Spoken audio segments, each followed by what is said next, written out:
Daigo Arata ordered the black woman's access revoked because he believed she was an inconvenience that could be removed before the wedding resumed. 90 seconds later, the transfer financing the Arata family's future stopped 42% of their voting power, locked itself beyond their reach, and every senior man in the room received the same legal warning. Renji Arata stared at the woman he had not seen in 7 years and understood that her presence at his wedding was not the threat. The threat was whatever authority had allowed her to do this without lifting a finger. If you're listening from anywhere in the world, tell me where you're listening from in the comments. 23 minutes earlier, Renji had been standing beside Reika Senda, beneath a ceiling of dark cedar and suspended glass, waiting for two families to finish turning a marriage into a financial instrument. The ceremony had been deliberately private. No press, no public politicians, no visible weapons. Only people whose signatures, loyalties, and debts mattered. The Senda family controlled industrial contracts, political access, and enough respectable capital to make the Arata name easier for banks to tolerate. The Arata family brought shipping infrastructure, construction interests, hotel holdings, and a network of influence nobody described in formal documents. For Renji, the marriage was supposed to settle a problem that had been growing for years. His family's legitimate companies had become too valuable to remain safely attached to the criminal organization that created them. His uncle believed the solution was expansion. Renji had agreed to the marriage because he believed stabilization would buy him time. Then Amara Vale walked through the doors. She wore a black tailored suit instead of ceremonial clothing. No jewelry except a narrow watch. No visible security. A slim document case rested beneath one arm. She stopped after seeing Renji. Not dramatically, just long enough for him to know she had not expected their first meeting in 7 years to happen beside his future wife. Renji did not move. He had known her in Singapore as Mara Vale. She had known him as Ren Mori. 4 months. Long enough for her to understand how he took his coffee when he lied by omission and which questions made him change the subject. Not long enough for him to tell her that Mori was only part of his name, or that the family logistics business he described was tied to one of Japan's oldest fictional underworld dynasties. She had found enough of the truth on her own. Then she had left. No scene, no negotiation. An empty apartment and one message, telling him that carefully edited truth was still deception. Now she stood inside an Arata wedding. Renji's first assumption was immediate. The Senda family had found her. Maybe through a private investigator, maybe through a compliance review. Maybe because someone wanted insurance against him before the merger documents were signed. Reika followed his gaze. You know her. Renji gave the smallest nod. That answer was already more than he intended to give. Across the room, Daigo Arata was receiving an explanation from a corporate secretary. Daigo was 61 and had spent most of his adult life keeping the criminal side of the family from contaminating the public side badly enough to destroy both. His methods were not subtle, because subtlety was rarely necessary, when everyone understood what refusing him could cost. He looked at Amara's credential, then at the secretary. External governance, yes. For Senda, no. Independent authorization. That answer irritated him more. Independent authority inside an Arata transaction was something Daigo tolerated only when required by banks or regulators. Amara approached the signing table. She did not acknowledge Renji immediately. Instead, she opened the document case and placed a single authorization sheet beside the merger papers. A small white crane had been embossed near the lower corner. Renji noticed it because he had seen that bird before, not on company stationery, somewhere private. He could not remember where. Daigo looked down at the sheet. His expression changed for less than a second. Then it was gone. What exactly are you here to approve? He asked. Nothing yet. Daigo looked at her. Amara continued. There's a protected condition attached to the closing structure. Until I complete review, my authorization remains active. We are not changing the closing structure. You already did. The attorney nearest the table stopped turning pages. Daigo glanced toward him. The man avoided answering immediately. That was enough. What was changed? A credential dependency, Amara said. Added this morning. Daigo's attention returned to her. By whom? I'm still determining that. The wedding guests had not yet realized a dispute was occurring. Music continued beyond the partition. Staff moved between tables. Renji watched from several meters away, more interested in Amara's refusal to look at him than in Daigo's irritation. 7 years earlier, she had walked away because he controlled what she was allowed to know. Now, she had entered his family's most important transaction, holding information he did not possess. There was an ugly symmetry to it. Daigo picked up the authorization sheet. "You can complete your review after the ceremony." No. It was the first word Amara delivered with any force.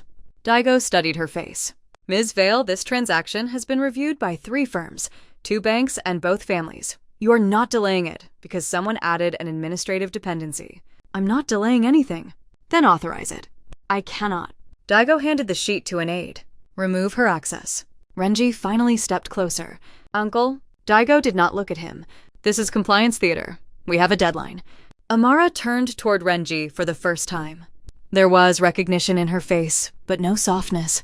"Don't let him deactivate that credential." The familiarity in the sentence drew Reika's attention. Daigo caught it too. That decided him. Whatever Amara represented professionally, she had just demonstrated a personal connection to Renji in front of the Senda family. Daigo saw unnecessary risk, and Daigo removed unnecessary risk. Deactivate it? The aide used a tablet. Amara closed her eyes briefly. Not fear. Calculation. "How long?" she asked the corporate attorney. He stared at the screen. "For what?" "The downstream trigger."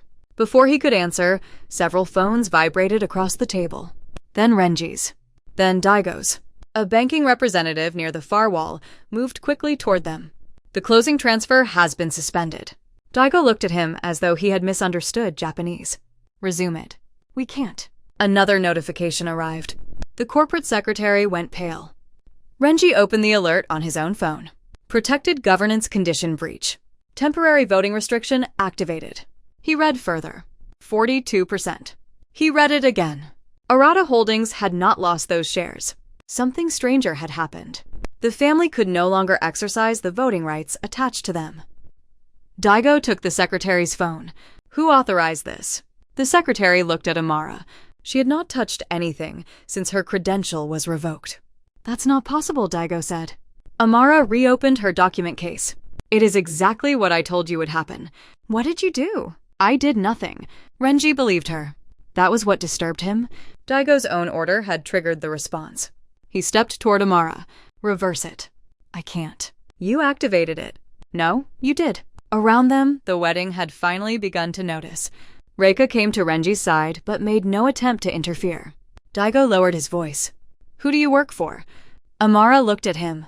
"The Sable Covenant." The name produced a reaction Renji almost missed. Daigo's fingers stopped against the edge of the table, only for a moment. Then he asked, "Who appointed you?" Amara did not answer him. She looked at Renji instead. That irritated Renji more than it should have. He had spent 7 years remembering the woman who walked out because he had kept parts of himself hidden. Now she knew something about his family that even he had never heard. "What is the Sable Covenant?" he asked. "A protected trust structure." "For whom?" "That's more complicated." "Try me." Her gaze stayed on his. "You're one of the beneficiaries." Renji gave a short, humorless laugh. "I'm the chief executive of Arata Holdings. That doesn't mean you control everything connected to it." Daigo cut in. "You will restore those voting rights now." "I cannot restore them while the breach remains active." "Then remove the breach." "I cannot do that either." For the first time, Daigo looked uncertain about the category of person standing in front of him. Not frightened, but forced to reconsider. He had believed authority flowed downward from the Arata family. Amara was describing a structure in which his order had no standing. Renji picked up the authorization paper. The white crane caught the light. He suddenly remembered where he had seen it, a lacquered document box in his grandmother Chio's private study. He had been 16. She had closed the box when he entered. He had forgotten the detail until now. Renji looked at Amara. Who created this covenant? She hesitated. That was the first moment since entering the room when she appeared to dislike the answer she was about to give. Chio Arata. Renji stopped. His grandmother had been dead 12 years. Amara had entered the Arata corporate orbit only 5 years earlier. At least that was what Renji had believed. Daigo said nothing. That mattered? Renji turned toward him. You knew this name. Daigo folded the authorization sheet once and placed it back on the table. We are not discussing family estate matters in front of the Sendas. Reika answered before Renji could. You built my marriage contract around those estate matters. Daigo looked at her. Reika did not move. The wedding was no longer waiting for a minor compliance problem to disappear. Something had been hidden inside the transaction. Something old enough to carry Chiyo Arata's private seal. Renji faced Amara again. If my grandmother created it, why was I never told?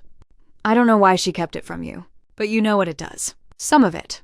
And you control 42% of my company. No? Amara took the document from his hand. That's the mistake everyone in this room keeps making. She slid it back into her case. I don't control it. I prevent certain people from controlling it under certain conditions.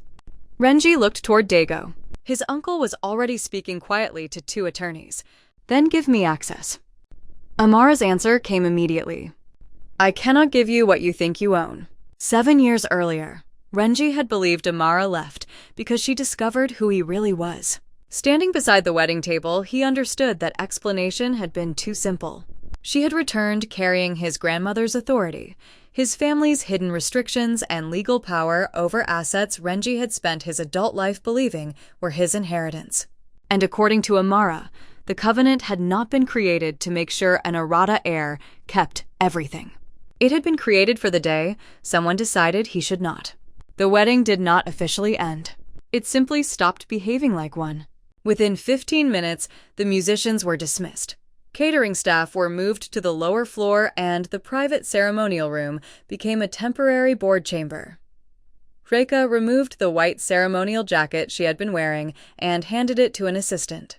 If my signature is part of this transaction, she said, then I stay. Daigo looked prepared to object. Renji spoke first. She stays. It was the first decision he made that evening without consulting his uncle. Amara noticed. So did everyone else.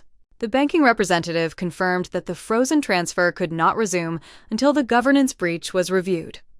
Worst two credit facilities connected to Arata Holdings had automatic reporting requirements if voting control changed materially, even temporarily. The family had hours before a wedding delay became a financing problem. That forced Daigo to tolerate the woman he had tried to remove. Amara requested access to the merger files. Daigo refused. Renji gave it to her. The decision did not come from trust. It came from necessity. They relocated to a private conference room overlooking the harbor where the respectable version of the Arata Empire could be seen through glass, container cranes, logistics terminals, warehouse lights, and ships moving beneath names that appeared on no police intelligence report. Renji watched Amara review the first documents. 7 years earlier, she used to tap her thumb once against the edge of a page when she found something important. She still did. He disliked noticing. What exactly can you control? He asked. Amara did not look up. Nothing in the way you mean. You froze 42% of voting rights. The covenant froze them. You administer the covenant. I administer conditions. That sounds carefully phrased. It has to be. Renji pulled out the chair opposite her. Then phrase it carefully. Amara finally looked at him. The protected assets do not belong to me. I cannot sell them, pledge them, inherit them, or redirect them for personal benefit.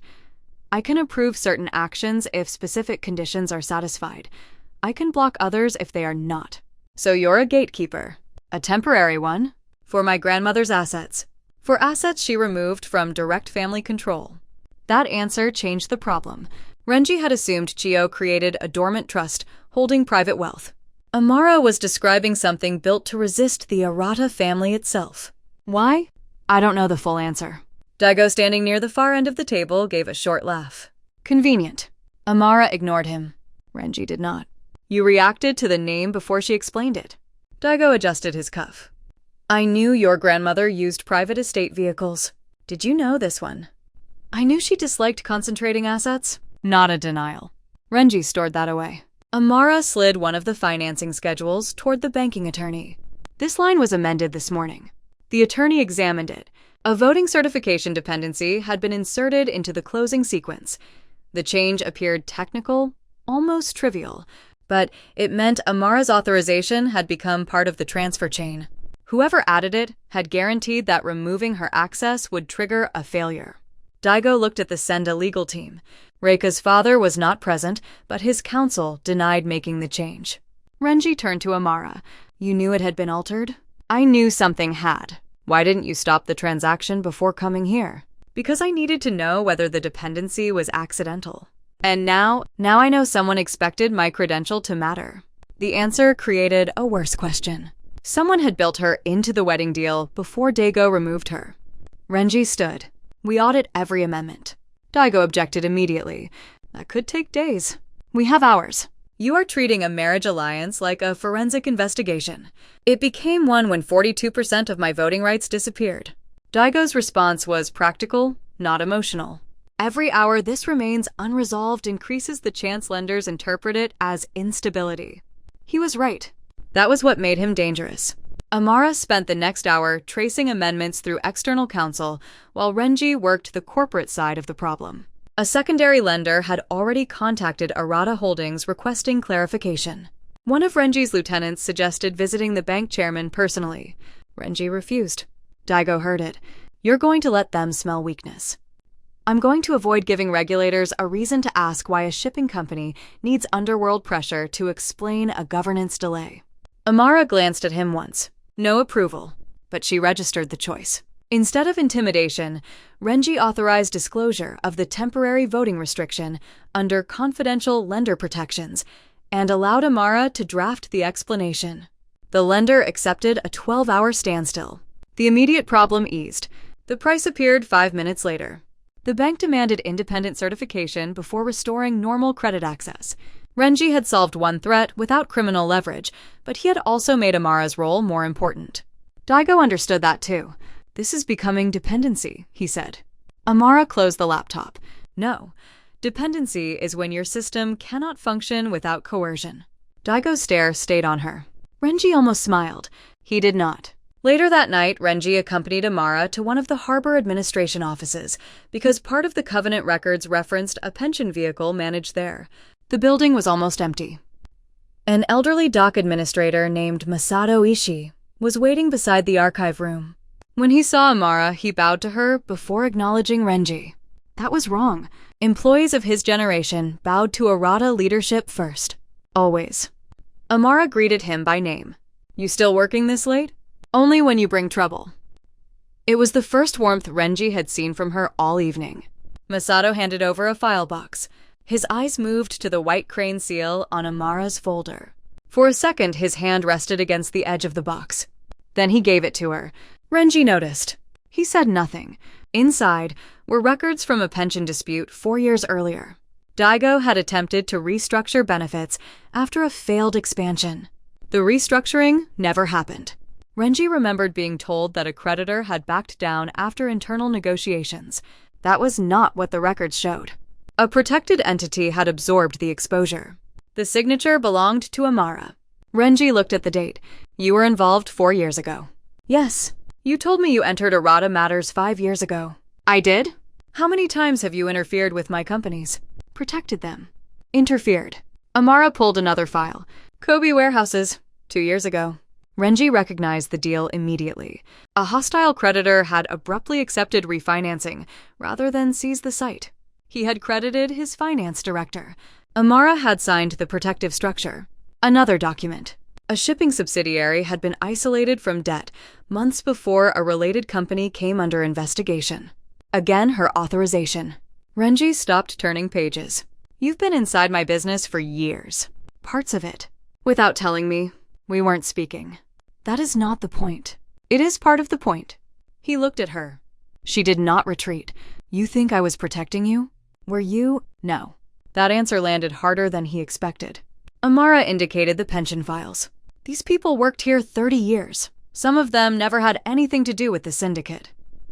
When family politics threatened their retirement, the Covenant had authority to intervene. So you protected Arata assets. I protected people attached to assets your family treated as interchangeable." He disliked the distinction because it made sense. Masato, still near the door, said quietly, "Your grandmother understood that difference." Renji turned. The older man immediately lowered his gaze. Amara closed the box. That's enough for tonight. No, it isn't. But Renji did not order Masato to continue. That mattered to Amara. They returned to the conference room after midnight had begun approaching too quickly. Reiko was still there. Daigo was on the phone with lenders. Amara reviewed the marriage annexes while Renji examined the amendment trail. Then her thumb tapped once against the edge of a page. Renji saw it. What? She read the clause again. Reika came closer. The provision was buried under continuity language, designed to preserve executive authority if Renji became incapable of performing his duties. Illness, criminal exposure, ethical conflict, personal compromise. The last category contained no definition. Amara traced the governance chain. If this activates after the marriage registration, interim control doesn't stay with you. Renji took the document. Who gets it? A stabilization committee. He read the names. 3 directors, 2 external advisors. Everyone connected to Daigo. Reika understood before Renji spoke. My marriage makes this harder to reverse. Amara nodded. And your relationship with her, Reika, said looking between Renji and Amara, could be used as evidence of personal compromise. No one answered. They did not need to. Renji looked across the room at Daigo, who was still speaking calmly into his phone, still insisting to lenders that the wedding would proceed before midnight. For the first time, Renji stopped asking why Chiyo had created the Sable Covenant. A more immediate question replaced it. Why had Daigo designed a marriage agreement that could remove Renji from power the moment his old relationship with Amara became useful? Renji did not confront Daigo that night. That was the first sign that the problem had changed. A week earlier, he would have treated the continuity clause as an internal betrayal and answered it inside the Arata hierarchy. Remove the advisors. Pressure the directors. Find the person who drafted the language. Make the consequences visible enough that nobody repeated the attempt. Amara had already shown him why that response would fail. The clause did not depend on whether Daigo was guilty of manipulation. It depended on whether Renji could be described as compromised. Every disproportionate move would help build the case against him. So Renji did something Daigo did not expect. He waited. The wedding remained suspended. Reika returned to the Senda residence with her legal team and refused to sign any amendment until the governance structure was independently reviewed. Publicly, both families described the delay as a contractual issue.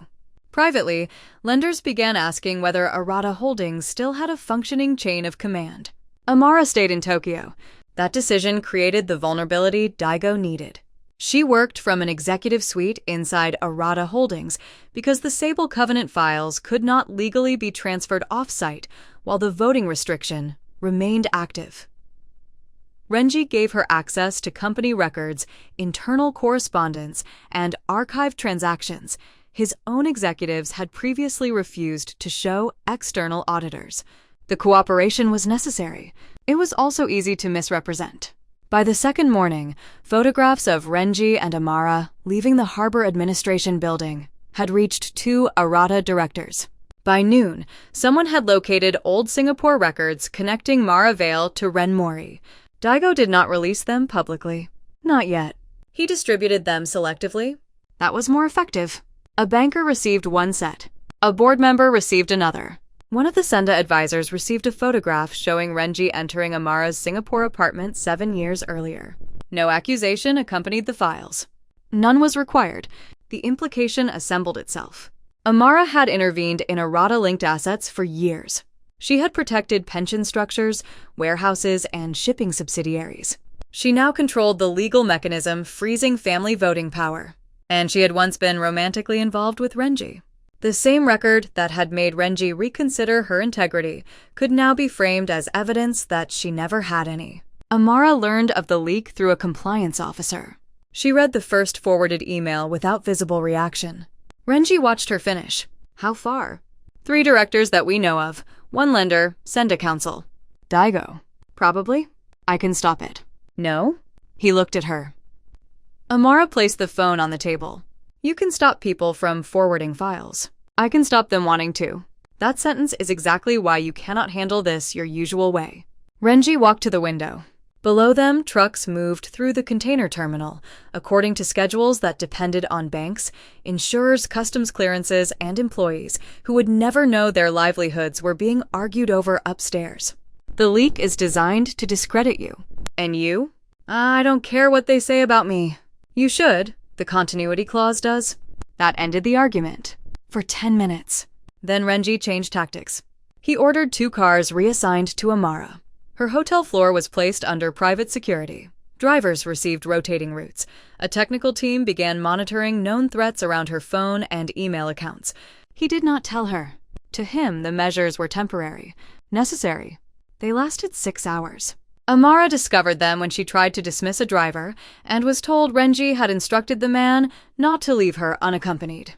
She returned to the executive floor and handed Renji a printed security directive. What is this? Protection. No, what is it? He read the page. A precaution? You instructed people I do not employ to decide whether I can travel alone. There have been information leaks. Then give me the threat assessment. You have it now. That is not what I asked. Renji set the paper down. Amara Daigo knows our history. He knows your authority matters. You are standing inside a succession dispute. I was standing inside it before you assigned men to follow me. You did not understand the errata side of the risk. And you do not understand the difference between protection and custody.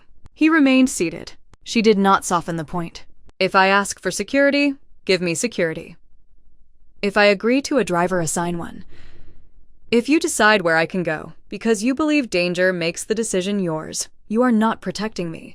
You are controlling me. Renji looked toward the glass wall of the conference room. 2 security men were visible outside. He dismissed them. Not from the building. From her detail. Then, he opened the threat file and pushed it across the table. Choose what stays. Amara studied him before touching it. It was not an apology. But it was a concession he had rarely made to anyone. She chose 1 driver, 1 emergency contact, and no monitoring of her personal communications. Renji accepted the terms. That was the first piece of trust between them that did not come from necessity.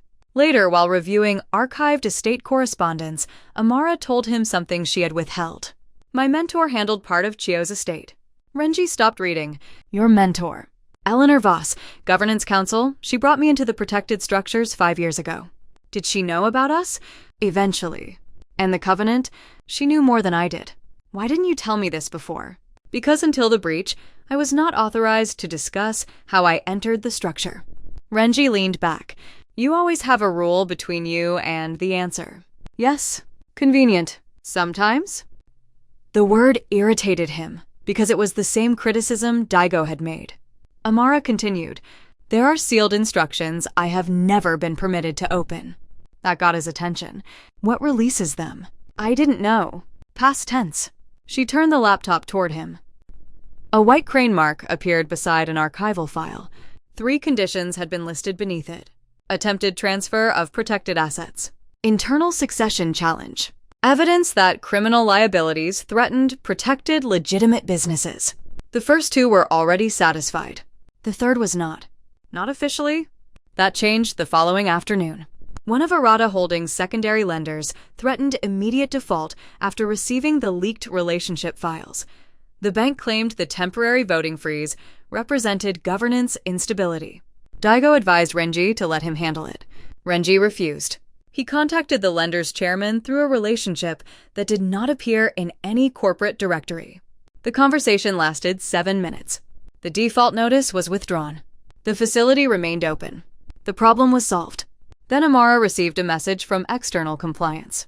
The bank had reported unusual pressure surrounding the reversal. Regulators were requesting communications related to the facility. She looked at Renji across the table. You fixed the loan.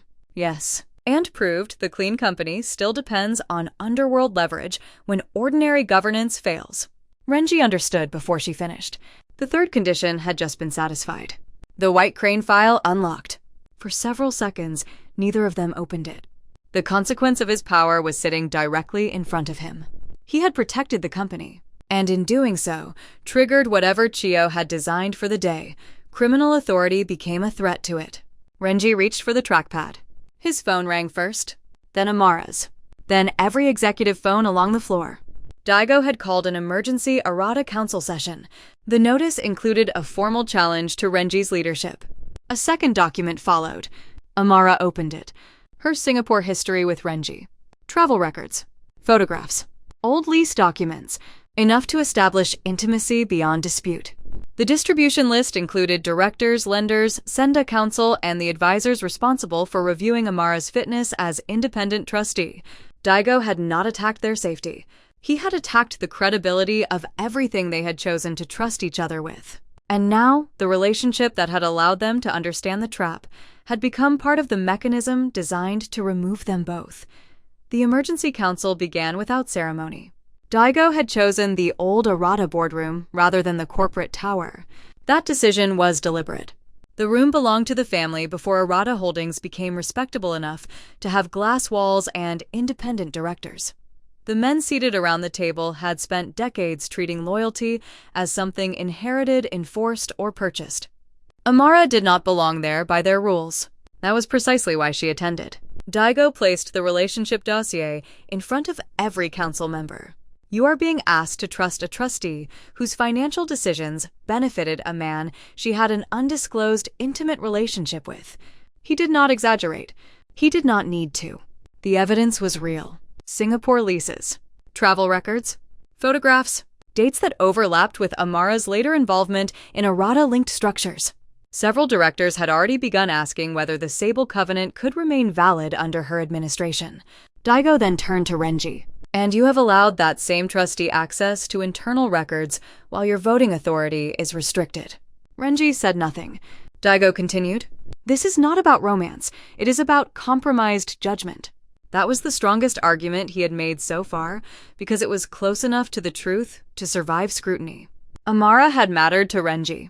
Renji had trusted her with access he would not have given most outsiders. Their decisions had become intertwined. Daigo was simply assigning corruption to what had developed between them. Then he produced the continuity clause. If Renji cannot separate personal loyalty from corporate responsibility, interim authority must transfer before the Senda agreement becomes impossible to recover. One of the senior captains nodded. Another asked who would hold that authority. Daigo answered without hesitation. The Stabilization Committee. Amara opened the white crane file on her tablet. The first pages were not dramatic. Trust language, asset schedules, pension protections, restrictions around leverage collateral and hereditary control. Then, she reached Chio Arata's final instruction. She read it once. Then again. Renji saw her expression change. What? Amara did not answer immediately. Daigo noticed. Something inconvenient. She turned the tablet toward Renji. The covenant structure was suddenly clear. Not all at once, but enough. Protected shipping assets. Employee pension reserves. 3 port properties. Clean capital held outside ordinary family succession. Chio had not hidden them, so a future heir could reclaim them later. She had hidden them so they could survive the heir. Renji kept reading. The final mechanism activated when criminal liability succession instability and attempted capture of protected assets existed at the same time. All 3 conditions had now been met. The covenant then presented an eligible successor with 2 mutually exclusive paths. Maintain hereditary control of the criminal structure, or authorize permanent legal separation of the protected legitimate assets from Arata family control. Not both. Renji looked up. Daigo had stopped speaking. That was enough to confirm he understood at least part of it. Amara addressed the room. Chio Arata did not create the Sable Covenant to preserve the family empire. Nobody interrupted her. She created it so the legitimate businesses could survive its failure. A senior captain dismissed the statement. Chio-sama protected this family. Yes, Amara said, by deciding there were parts of it that should not die with the syndicate. She opened the historical schedules. The pension fund Renji had found in Masato Ishii's archive was there. So were the Kobe warehouses. The shipping subsidiary Amara had isolated from debt. Each intervention had been authorized under a continuity framework built years before Amara ever met Renji. The earlier pattern changed meaning. Amara had not been strengthening Renji's future position. She had been preparing clean assets to survive separation. Renji thought of the white crane on his grandmother's private box. The symbol had never represented family ownership. It marked instructions designed outside ordinary family command. He thought of Masato bowing to Amara first, not because she outranked an Arata heir, because the mechanism she represented had protected workers when Arata leadership had not. Then Amara found the appointment records. Her mentor, Eleanor Voss, had entered the trustee succession process years before the Singapore relationship became known. Daigo smiled thinly, yet she still became trustee after sleeping with the beneficiary. Amara kept reading. Then she understood the second part. The Singapore relationship had been reviewed, not as proof of loyalty to Renji, as proof of independence from him. Her decision to leave after discovering his deception had been cited in the suitability assessment as evidence that she was capable of refusing an Arata successor even under emotional pressure. Renji read the line himself. For 7 years, he had treated Amara's departure as the moment she judged him unworthy of explanation. Chio's structure had interpreted the same act differently. It had identified someone who would not bend simply because an Arata man wanted her to. Amara closed the file. Daigo tried to recover control. None of this changes the conflict. It changes all of it, she said. She produced the Continuity Committee documents. The 3 directors named by Daigo had received undisclosed indemnity agreements through entities connected to his advisors. 2 consulting contracts would activate only if interim authority transferred. A related financing vehicle would then acquire distressed Arata assets at reduced valuation. Daigo had built personal control into what he described as emergency stabilization. That makes your continuity action self-dealing, Amara said. You cannot invoke fiduciary protection while secretly profiting from the transfer you are recommending. One director pushed back his chair. Another asked to see the agreements. Amara sent them. Daigo looked at Renji. This is still your family. Decide whether you are going to let a foreign trustee dismantle it. That was the mistake. He still believed the decisive authority was legal. It was not. Amara could stop Daigo from taking the clean companies. She could not stop the Arata captains from following him. Renji could. He stood. No one here is being asked to follow me. Several men looked up. Daigo did not. Renji continued. If you stay with the syndicate, you stay without the protected companies. Without their pensions. Without their clean credit. Without the logistics shield that has kept half our operations invisible. Daigo finally turned. You are threatening them with poverty. No, I'm removing the lie that staying has no cost. Renji listed the alternative. Anyone who left the criminal organization could enter the separated corporate businesses through lawful employment review. No inherited rank, no syndicate title, no automatic privilege, but legitimate contracts, pension protection, employment without criminal obligation. The offer divided the room faster than any threat could have. A port captain, who had worked for the family 32 years, asked whether his retirement remained protected. Amara answered yes. A logistics supervisor asked whether leaving would be treated as betrayal. Renji answered no. Daigo understood what Renji was doing. You built your authority on these men.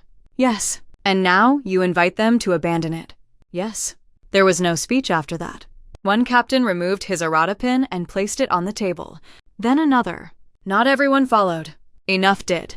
Daigo's stabilization strategy depended on controlling both the syndicate and the legitimate companies. Amara had taken away the legal half. Renji had taken away the certainty of the other. A message arrived from Reika before the council ended. She had formally withdrawn from the marriage agreement. Without her signature, the continuity mechanism embedded in the Senda transaction could not be completed before midnight. Daigo's route closed. The central threat was finished. But Chio's final mechanism remained open. Renji could still preserve leadership over what survived of the Arata. Or he could activate permanent separation and lose hereditary control of the legitimate empire with it. Amara placed the authorization screen in front of him. She did not advise him. She did not touch his hand. This part belonged to him. Renji looked around the room, where generations of Arata men had confused survival with possession. Then he signed. The protected companies left family control immediately. His executive authority changed with them. The empire was not destroyed in a dramatic instant. It was made impossible to restore in its old form. Daigo sat motionless at the far end of the table. Amara closed the White Crane file. Renji had won the fight for control by giving control away.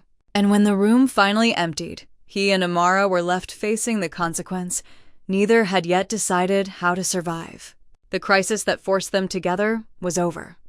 The separation took less than a minute to authorize and months to make real.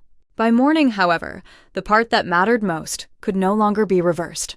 The protected port's pension reserves, warehouse properties, and clean shipping assets no longer answered to hereditary Arata control. Independent directors received emergency authority. Banks were notified. Outside counsel began restructuring ownership before anyone inside the family could reconsider what Renji had signed. Renji still carried the Arata name. It simply stopped functioning as a command. The first consequence appeared at the harbor. Masato Ishii arrived expecting the usual line of black cars and security staff surrounding Renji's visit. There were only 2 vehicles. Renji entered the pension office without an escort inside. Masato placed the old file box on the desk between them. "Benefits remain protected," he said. "I know. You made certain of that." "No." Renji looked toward Amara, who was reviewing transfer documents near the window. "She did?" Amara did not accept the credit. The Covenant did what it was built to do. Masato glanced at the white crane on her folder. Then he reached into the box and removed a small lacquered case. Renji recognized it immediately. Chio's. The same kind of box he had seen as a teenager closed before he could look inside. Masato placed it in front of him. "She left this with the harbor trustees years ago." Renji opened it. There were no secret instructions inside. Only an old company seal bearing the white crane and a short, handwritten authorization transferring employee pension protections outside ordinary family discretion.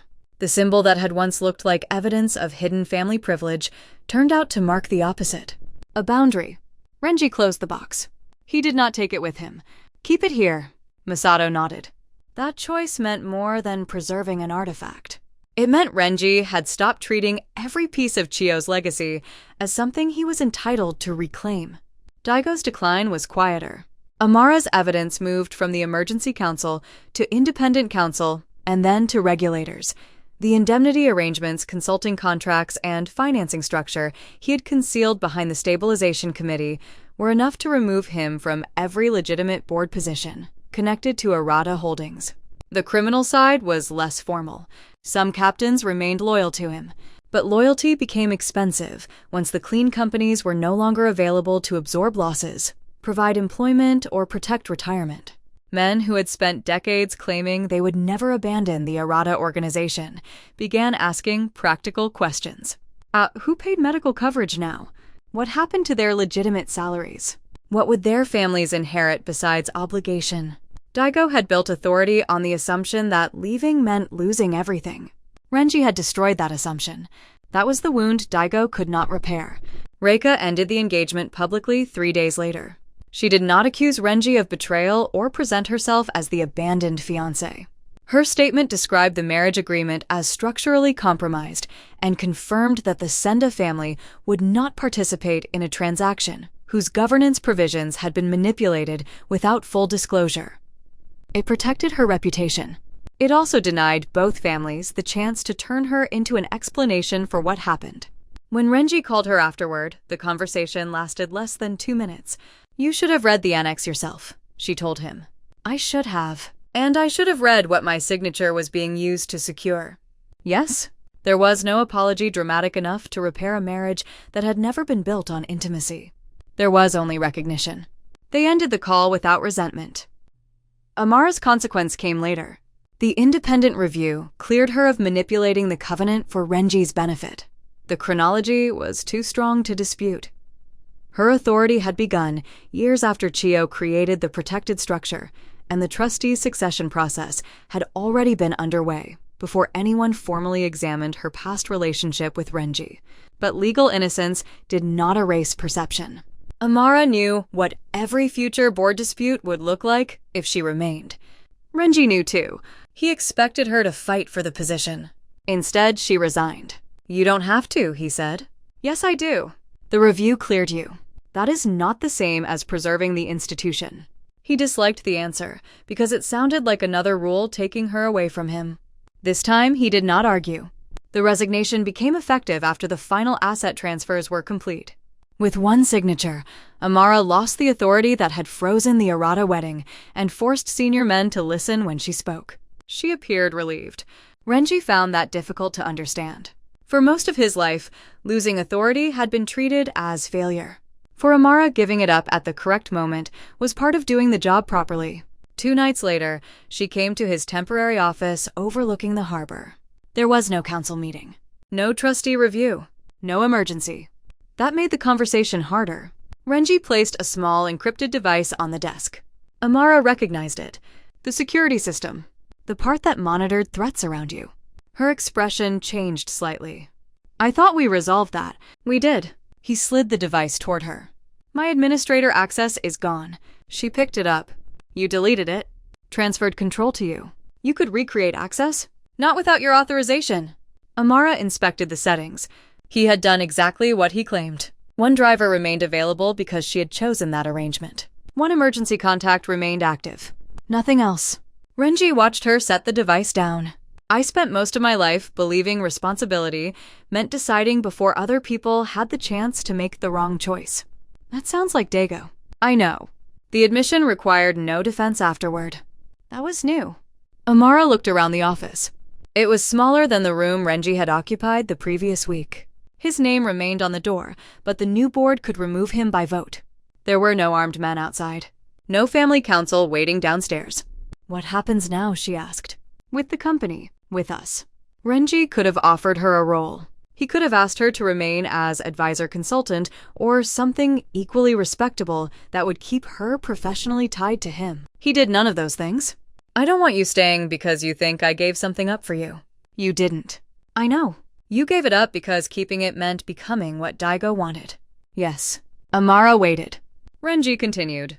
If you leave now, I won't call it betrayal. 7 years earlier, that had been exactly what he called it. Not allowed to her, but everywhere else. Her refusal to remain had become proof in his mind that she had abandoned him after seeing the worst part of his life. Now, he understood that allowing someone to leave was not the opposite of commitment. Sometimes it was the condition that made commitment real. Amara stepped closer to the desk. And if I stay, then it has to be because you can still leave tomorrow. There was no confession. No promise that either of them had become easier people. Amara took the security device and slipped it into her bag. I'm keeping my apartment. Renji almost smiled. I wasn't offering you mine. You were thinking about it? I'm keeping my clients. Good. And nobody follows me unless I approve it. Already done. She considered him for another moment. Then she pulled out the chair opposite his desk and sat down. Months later, the same chair remained there. Amara's consultancy operated from another district.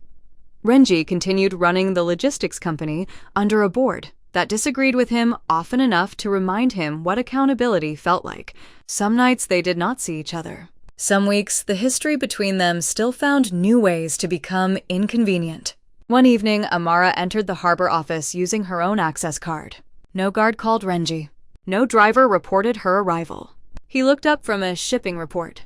Staying for dinner. She placed her bag beside the chair.